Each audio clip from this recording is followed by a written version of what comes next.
Bismillah. Assalamualaikum warahmatullahi wabarakatuh. Alhamdulillahi rabbil alamin. Wassalatu wassalamu ala ashrafil anbiya'i wal mursalin.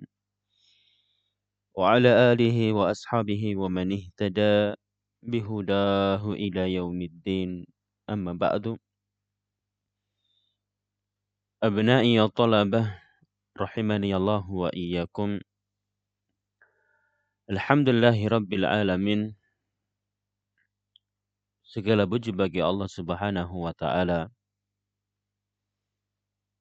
atas nikmat yang Allah limpahkan kepada kita sehingga bisa terus belajar menimba ilmu di masa pandemi seperti ini. Pada kesempatan kali ini kita mengambil tema bela Nabi sampai mati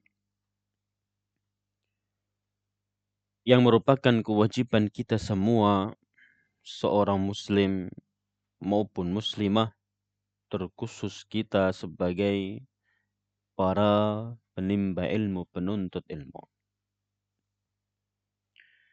Sebelum kita menyampaikan apa itu bela Nabi dan bagaimana caranya, maka yang pertama kita fahami terlebih dahulu bahwa diutusnya Nabi Muhammad sallallahu alaihi wasallam merupakan nikmat yang agung.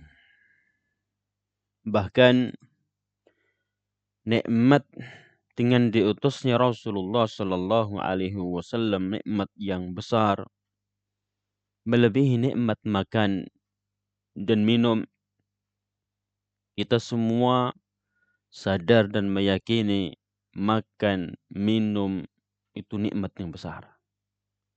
Karena kita tidak mampu hidup di dunia ini tanpa makan dan minum. Matahari pun kita membutuhkannya. Maka saat Allah mengizinkan kita untuk memanfaatkan sinar dari matahari, Allah mengizinkan matahari untuk bisa kembali datang, terbit. Termasuk nikmat cahaya. Mata kita yang sempurna tidak akan mampu melihat sesuatu apapun kalau tidak ada cahaya sama sekali. Cahaya matahari, makan dan minum merupakan nikmat yang besar. Akan tetapi nikmat diutusnya Rasulullah sallallahu alaihi wasallam lebih besar daripada nikmat ini semua. Butuhnya kita terhadap Rasulullah sallallahu alaihi wasallam lebih besar daripada kebutuhan kita terhadap makan, minum, matahari dan cahaya. Mengapa? Jawabannya karena dengan diutusnya Rasulullah sallallahu alaihi wasallam kita bisa mengenal kebenaran dan petunjuk yang akan membawa kita dengan kebenaran tadi, petunjuk tadi, syariat tadi akan membawa kita kepada kebahagiaan yang hakiki,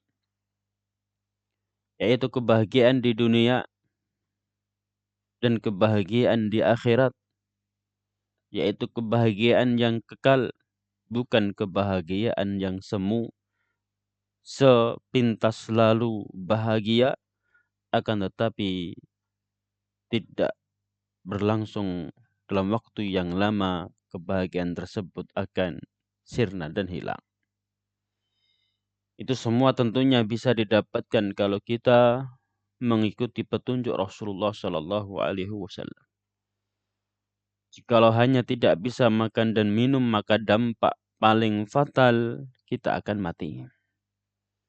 Namun kalau kita tidak mampu mengikuti Rasulullah, tidak diutus Rasulullah, kita pun tidak akan mengenal mana baik, mana buruk, mana yang halal, mana haram, bagaimana untuk sampai kepada Allah.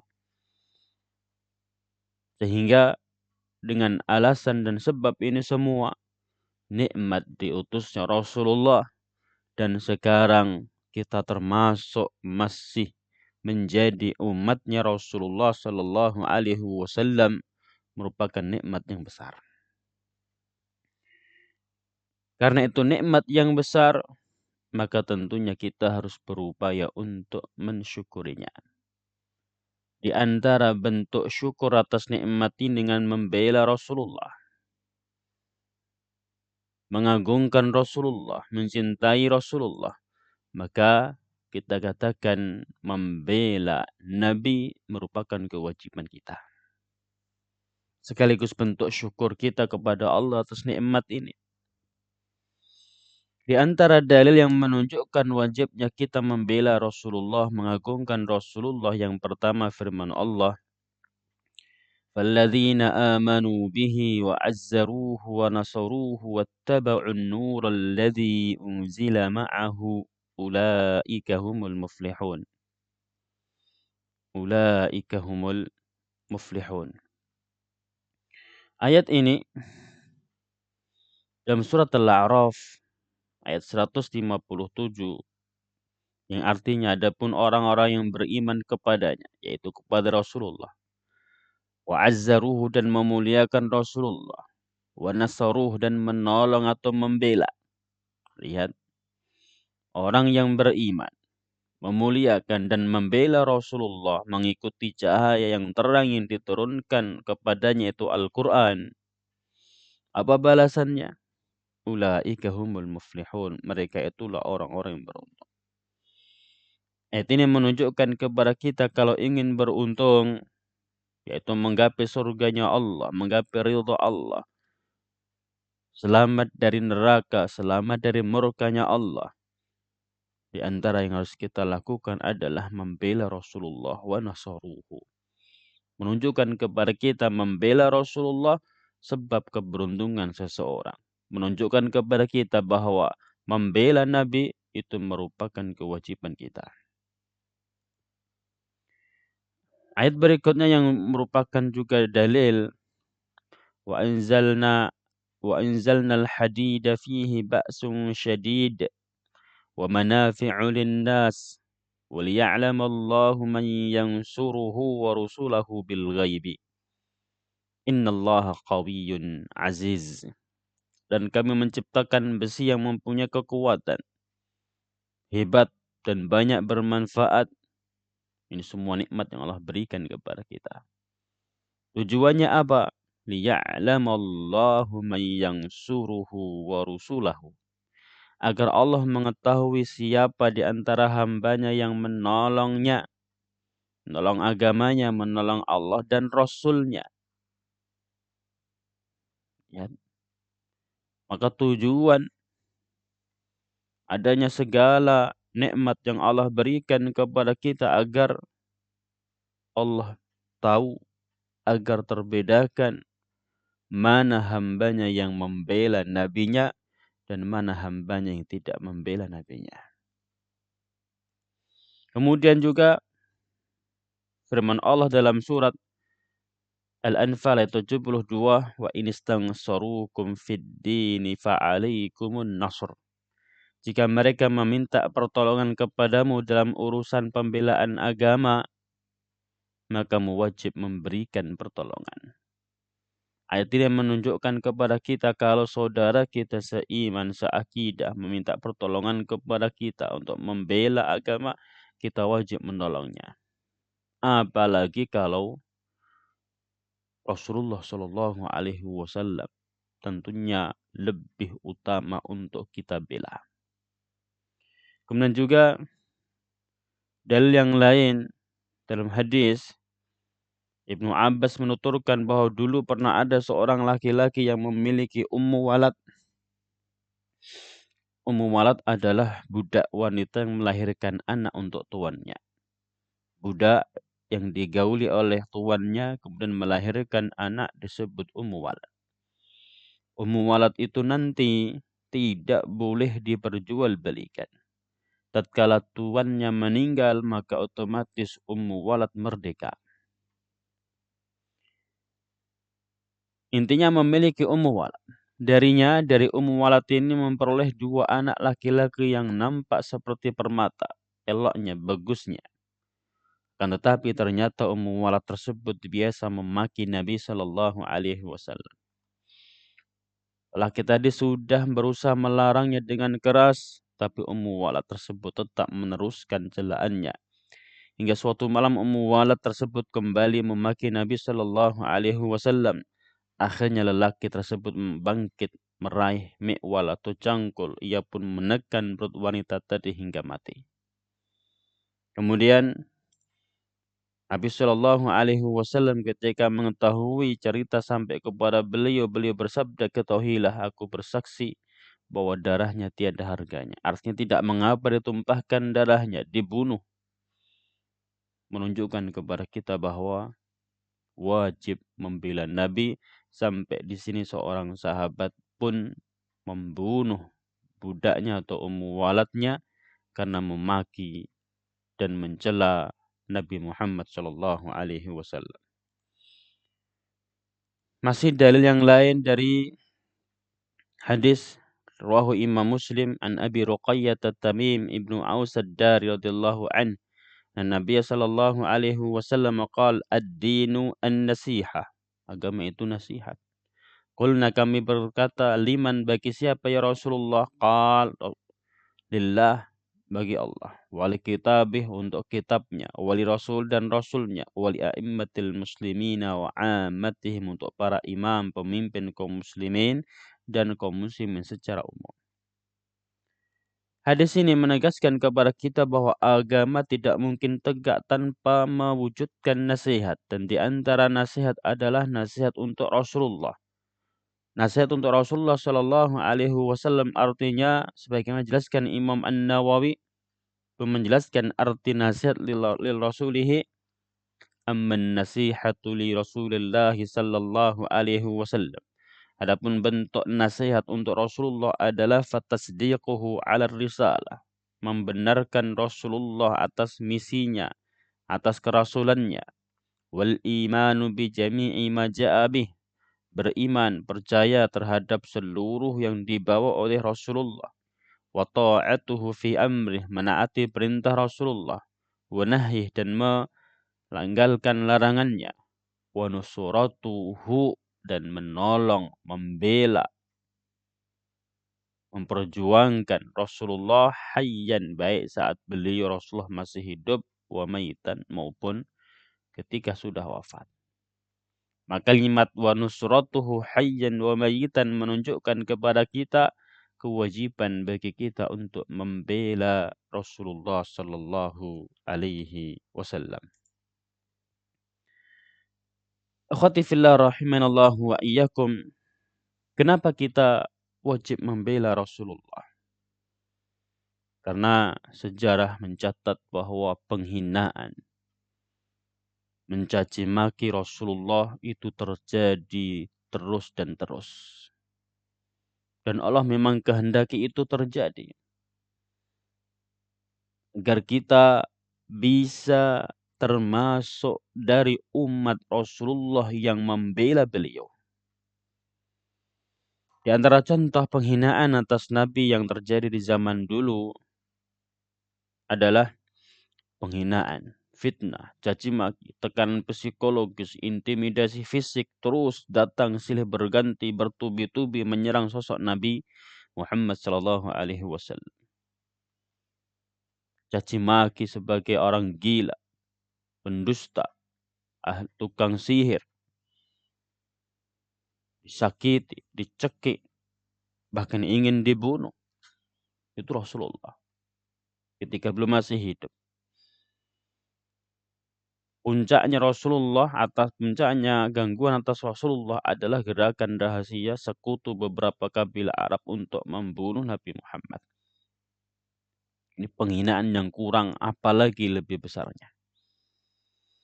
Saat Rasulullah berdakwah di Bukit Sofa dan mengumpulkan kabilah Quraisy untuk menyampaikan misi Islam, kita lihat penghinaan, caci makian langsung datang dari Abu Lahab yang notabene masih pamannya Rasulullah.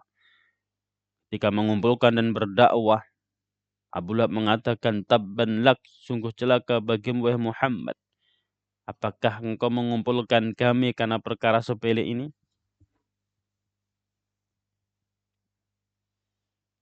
Kemudian lihat apa yang dilakukan Uqbah bin Abi Mu'aid saat melemparkan jeruan unta di punggung Rasulullah saat sujud di samping Ka'bah. Uqbah juga termasuk orang yang pernah mencekik Rasulullah, namun berhasil dicegah oleh Abu Bakar As-Siddiq, dibela oleh Abu Bakar As-Siddiq radhiyallahu taala anhu wa ardhah.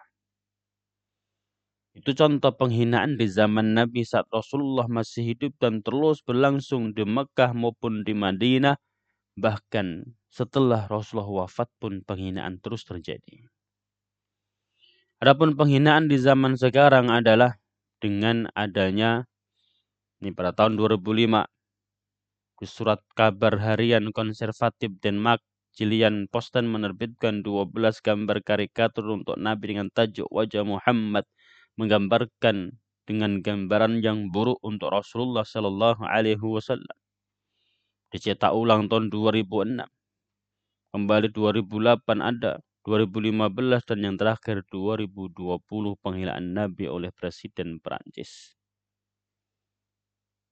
Maka penghinaan terus terjadi. Kita sebagai umat Rasulullah Sallallahu Alaihi Wasallam pun harus siap untuk terus membela Nabi kita Muhammad Sallallahu Alaihi Wasallam. Karena memang membela Nabi merupakan kewajiban kita, tentunya sesuai kemampuan kita. Lalu bagaimana cara membela Rasulullah Sallallahu Alaihi Wasallam? Di antara caranya satu, mengikuti sunnah Rasulullah. Jikalau Rasulullah kita dihina, dicaci maki, dipojokkan, maka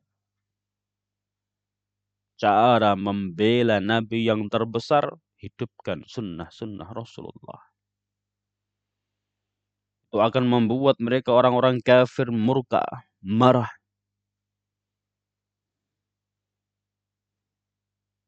Namun, jikalau kita justru mengikuti kebiasaan orang-orang kafir, meninggalkan sunnah Rasulullah,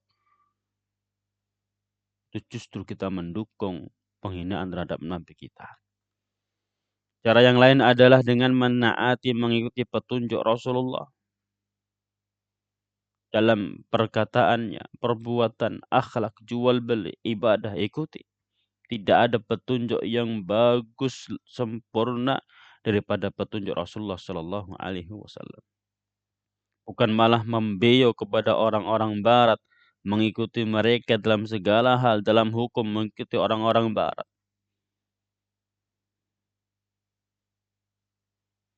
Cara yang lain adalah dengan mencintai keluarga Nabi. Pelajari siapa saja keluarga Nabi, cintai mereka. Kalau memang kita membela Nabi saat tatkala beliau dihina. Dan juga cara yang lain adalah mencintai para sahabat. Dan juga membenci semua orang yang telah menghina Nabi dan menjauhinya, menjauhi orang-orang tadi. Kita sadar Nabi kita dihina, dicaci maki orang kafir, namun justru kita dekat dengan mereka, berteman dengan mereka, mengidolakan mereka. Itu bukan cara membela Nabi Muhammad Sallallahu Alaihi Wasallam. Maka benci semua orang yang telah menghina Nabi, jauhi mereka. Jangan jadikan mereka teman atau sahabat. Contohnya mencetak generasi yang mencintai Nabi. Adik-adik kita, tetangga kita ajarkan kepada mereka menjadi pemuda-pemuda muslim yang siap membela Nabi, yang mencintai Nabinya, mengidolakan Nabinya. Dan mengingkari apa yang dilakukan oleh musuh-musuh Islam. Menjelaskan mulianya akhlak Rasulullah. Terangkan keagungan, kemuliaan akhlak Rasulullah. Berdakwah dengan segala media dakwah yang memungkinkan. penuhi Facebook dengan banyak nasihat menjelaskan sifat-sifat Rasulullah, ajaran-ajaran Rasulullah kalau memang kita memiliki akun Facebook di situ. Atau WhatsApp, gunakan untuk menyebarkan misinya Rasulullah, dakwahnya Rasulullah, ajarannya Rasulullah. Terangkan sifat-sifat Rasulullah di situ. Dan yang tidak kalah pentingnya membaikat pemikiran. Boikot seluruh cara berpikir, cara pandang orang-orang barat. Cara berpikir mereka terhadap suatu masalah. Cara berpikir mereka di dalam dunia pendidikan. Semuanya. Boikot mereka, pemikiran mereka, boikot di situ. Jauhkan pemikiran mereka. Adapun memboikot barang produknya orang-orang penghina kaum muslimin, maka tentunya itu boleh dengan syarat benar-benar mendatangkan kebaikan dan maslahat. Tapi kalau boikot produk mereka justru mendatangkan madarat, kerugian bagi umat Islam, maka jangan lakukan. Sebagai contoh, kalau ada pedagang kecil berjualan produknya mereka, kalau kita boikot, kita tidak membeli apa yang mereka dijual, apa yang mereka jual, maka yang rugi bukan kafir, saudara kita sendiri. Maka boikot produk akan lebih optimal, maksimal, dan bagus kalau negara yang melakukannya.